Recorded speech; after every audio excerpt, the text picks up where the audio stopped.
Assalamualaikum warahmatullahi wabarakatuh. Oke, di sini saya akan mempresentasikan pengendalian robot lengan berbasis perintah suara menggunakan MPCC dan ANN.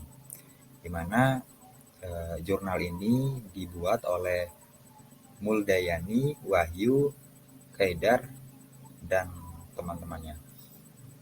Oke, jurnal ini dibuat pada tahun 2018 oleh dan diterbitkan oleh Repositori Universitas Jember.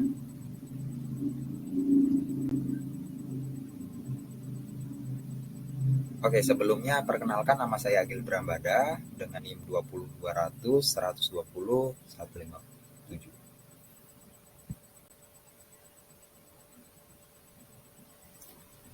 Pengendalian robot lengan menggunakan perintah suara adalah sebuah robot yang dapat digunakan untuk membantu manusia mengambil benda yang diinginkan dengan menggunakan perintah suara, di mana robot ini diterapkan sebagai pelayan untuk mengambil sebuah gelas yang memiliki beda warna.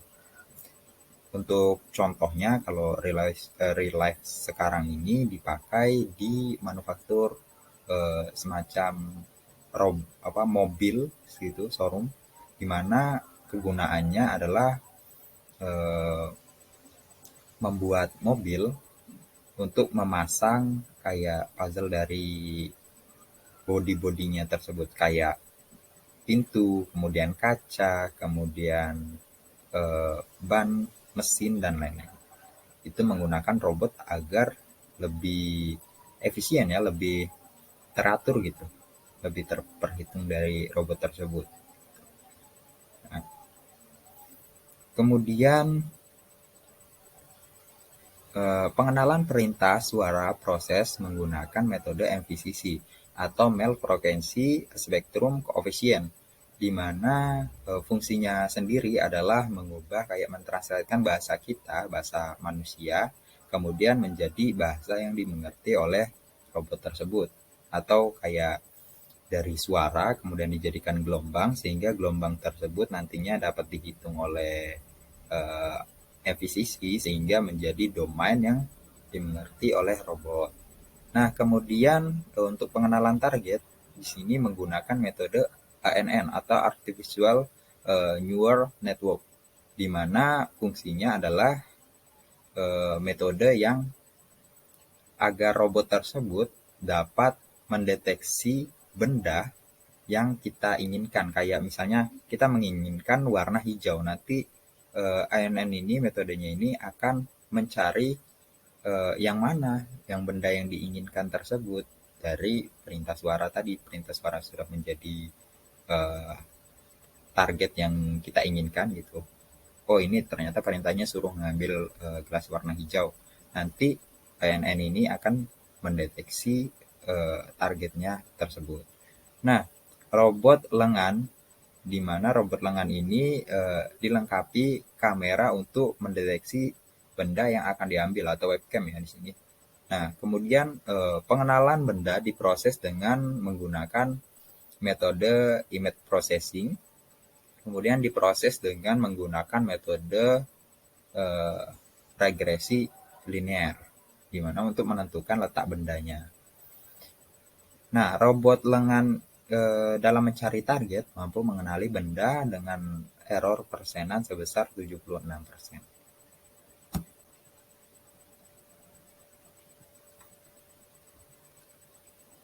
Oke, kita masuk ke metodologi dari MVCC, di mana ini adalah diagram alir dari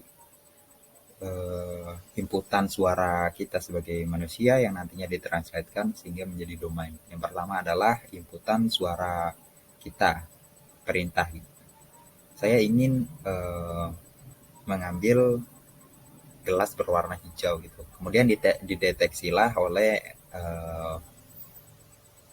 MVCC ini, kemudian di windowing atau dijadikan 4 layer yang nantinya dideteksi, kemudian dijadikan FFI yang menjadikan suara kita menjadi gelombang sehingga menjadi spektrum.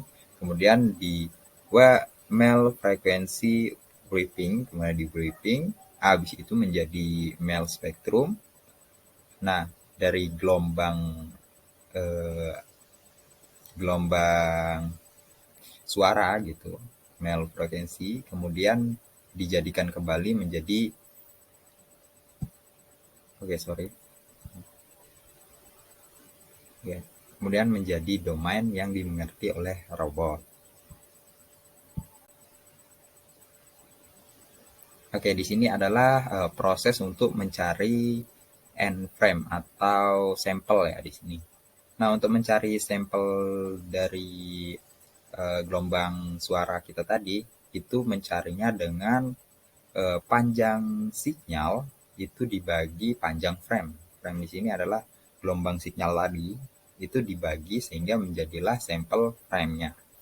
Nah, untuk mencari output sinyalnya bisa menggunakan persamaan 2. Dan untuk mencari Hamming window atau Hamming window di sini adalah jarak transportnya itu berapa, itu menggunakan persamaan 3. Nah, untuk penjelasan XN di sini itu keterangannya adalah input sinyal input atau suara kita tadi.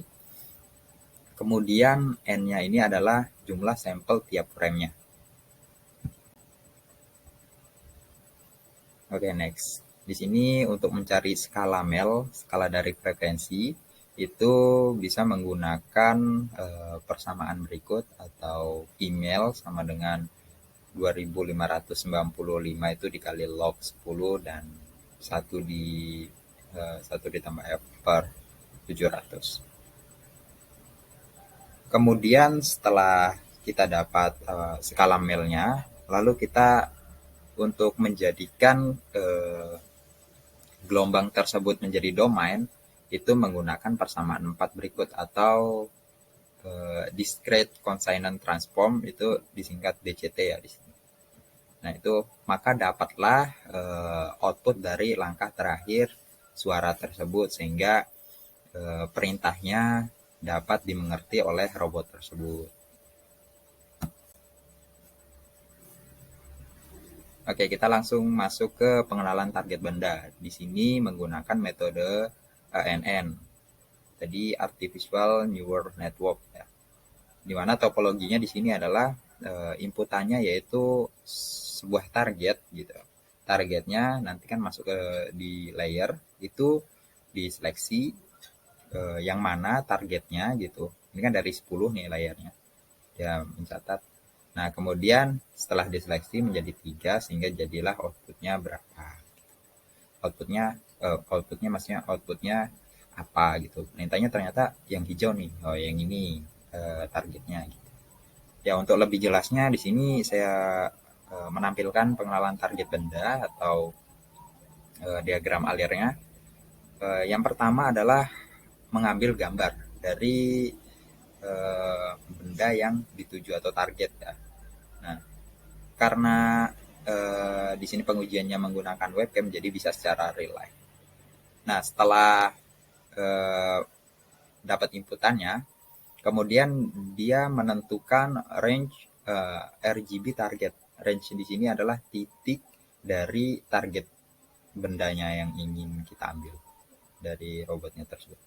Kemudian setelah kita dapat nih titiknya dari targetnya tersebut, kemudian targetnya itu dikonversi ke grayscale atau dicari titik yang benar-benar titik dari targetnya itu. Contohnya kayak gelas warna hijau tadi ya. Oh, ternyata titiknya ini gelas warna hijau. Nah, itu dititiki sama dia, ditandain gitu ya. Kemudian setelah ditandain di Gaussian filter atau dihilangkan background belakangnya. Kayak ini gelas warna hijau, kita fokuskan ke warna hijau. Kemudian benda target tadi dijadikan warna putih sehingga kita dapat mencari lebar dan tinggi target. Di sini apa sih fungsinya mencari lebar dan tinggi target? Fungsinya itu kalau misalnya targetnya ini besar, artinya besar di sini berarti lebarnya itu gede, nilainya, kemudian tingginya itu ya tinggi gitu. Jadi targetnya ini itu dekat dengan lengan robot dan webcam. Kalau misalnya kecil kan berarti jauh ya. Jadi kita tahu bahwa titiknya tersebut jauh kalau kecil. Nah, untuk mencari titik posisi target setelah diubah dicari bahwa target itu kecil atau besarnya dari kamera tersebut, kemudian masuklah ke regresi linear sehingga dapatlah titik posisi dari target tersebut itu X-nya berapa, di X berapa, dan di Y berapa titiknya. Oh ternyata di X sekian, kemudian di Y sekian, berarti posisinya mungkin 2 meter dari lengan robot atau 2 cm dari lengan robot gitu. Oke, next. Nah, ini adalah data dari percobaan. Ternyata range RGB targetnya pada tabel 1 ini gelas merah itu terdeteksi range-nya itu 150 terdeteksi untuk gelas merah, kemudian yang green itu green-nya itu terdeteksi juga, kemudian yang blue-nya terdeteksi juga pada posisi minimumnya ya. Oke, kita lanjut. Ya, ini adalah tahap Gear Cycle atau mencari titik fokusnya tadi di setiap RGB yang berbeda-beda. Karena backgroundnya ini tadi mungkin ada hijau juga nanti. Nah, untuk mencari titik fokusnya kita bisa menggunakan persamaan 5 ini sehingga kita dapatlah titik fokusnya seperti yang di gambar ini ya. Gambar ini kan hijau nih. Ya udah nih titik fokusnya gelas warna hijaunya aja. Jadi backgroundnya dihilangkan menggunakan Gaussian filter sehingga setelah dihilangkan filter belakangnya dijadikanlah warna putih yang nantinya bisa dihitung besar, lebar, dan tinggi targetnya dengan persamaan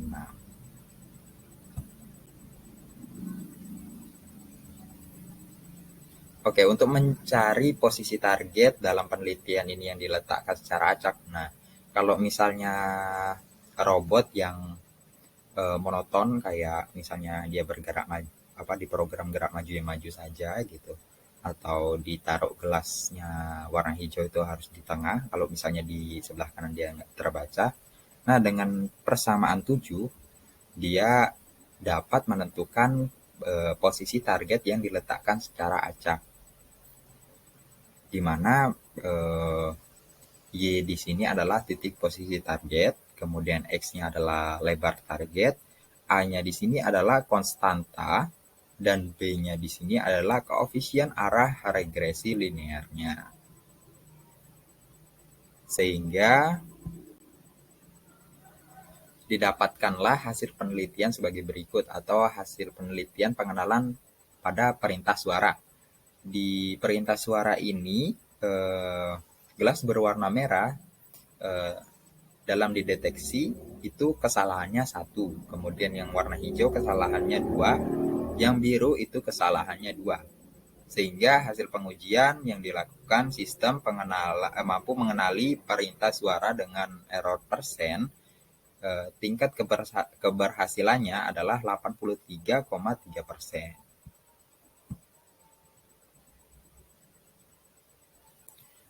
Dan ini adalah hasil pengujian pengenalan target yang tadi dengan menggunakan metode ANN ya. Di sini target hasil pengambilan data lebar dan titik posisi target itu pada lebar pixel 33, jadi besar, targetnya tadi adalah 30 pixel ya.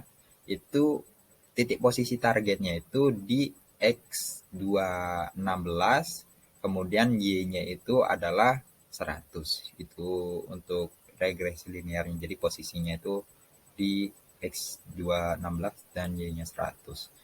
Sehingga dapatlah regresi linear, yaitu di gambar yang tengah ini, gambar yang kedua.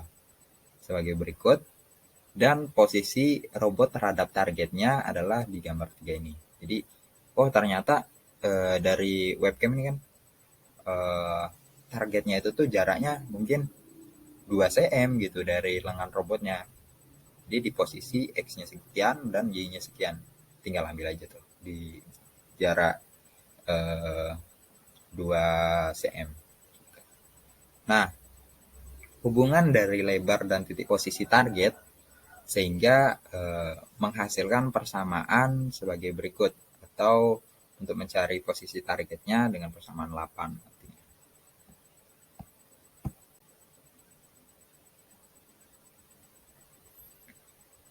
Oke, ini adalah pengujian keseluruhan dari yang pengenalan suara, kemudian ANN juga. Itu hasil pengujian keseluruhannya di mana gelas merah di sini terjadi satu kesalahan dalam mendeteksinya. Kemudian gelas hijau 3 kali miss-nya, kemudian gelas biru juga 3 kali.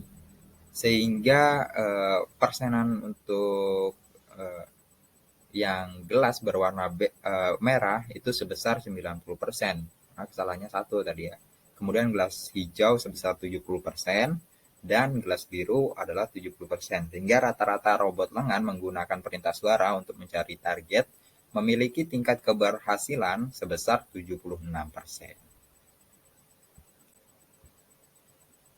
Oke, kesimpulannya, MVCC dan ANN mampu mengenali suara sehingga dapat digunakan sebagai sebuah perintah suara untuk menggerakkan robot. Algoritma pengolahan citra yang digunakan dapat mengendalikan karakter, warna, dan lebar dari benda yang ditargetkan. Regresi linear di sini dapat memanfaatkan untuk menentukan posisi lengan robot terhadap target robot. Lengan menggunakan perintah suara untuk mencari target memiliki tingkat keberhasilan sebesar 76%. Jadi dengan adanya regresi linear di sini tingkat keberhasilannya semakin nambah atau probabilitasnya semakin meningkat koefisiennya.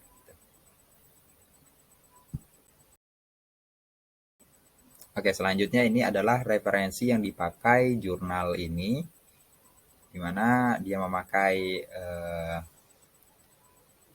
buku UN terbitan 2002 yang berjudul United Nations and the International Federation of Robotics, diterbitkan di New York. Ya, untuk selanjutnya bisa dilihat sendiri ya. Dan ini juga masih referensi dari jurnal ini. Dan oke, sekian presentasi dari saya. Mungkin kurang lebihnya saya mohon maaf. Saya akhiri. Wassalamualaikum warahmatullahi wabarakatuh.